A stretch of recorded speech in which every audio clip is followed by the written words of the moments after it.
ಬಾನಂಗಳದ ಧ್ರುವತಾರೆ ಧರ್ಮಸ್ಥಳ ಮೇಳದ ಯಕ್ಷಗಾನ ಮೇಳದ ಹಿರಿಯ ಕಲಾವಿದ ಕರ್ನಾಟಕ ರಾಜ್ಯೋತ್ಸವ ಪ್ರಶಸ್ತಿ ಪುರಸ್ಕೃತ ಪುಂಡುವೇಷದ ಗಂಡುಗಲಿ ದಿಗಿನ ವೀರ ಡಾಕ್ಟರ್ ಶ್ರೀಧರ್ ಭಂಡಾರಿ ಪುತ್ತೂರು ಹರಿಪಾದ ಸೇರಿದ್ದಾರೆ. ಮೃತರು ಪತ್ನಿ ಉಷಾ ಭಂಡಾರಿ, ಪುತ್ರಿಯರಾದ ಕೋಕಿಲಾ, ಶಾಂತಲಾ, ಅನಿಲ ಹಾಗೂ ಪುತ್ರ ದೇವಿ ಪ್ರಕಾಶ್ರನ್ನ ಅಗಲಿದ್ದಾರೆ.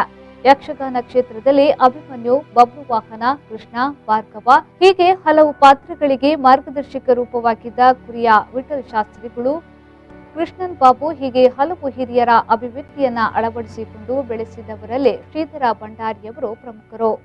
ಇವರಿಗೆ ಶಿವರಾಮ್ ಕಾರಂತ ಪ್ರಶಸ್ತಿಯು ಲಭಿಸಿದೆ. ಜೊತೆಗೆ ಉಡುಪಿ ಪೇಜಾವರ ಶ್ರೀ ಎಡನೀರು ಸ್ವಾಮಿಗಳು, ಧರ್ಮಸ್ಥಳದ ಡಿ ವೀರೇಂದ್ರ ಹೆಗ್ಗಡೆಯವರಿಂದಲೂ ಗೌರವ ಪ್ರಶಸ್ತಿಗಳು ಸಂದಿವೆ.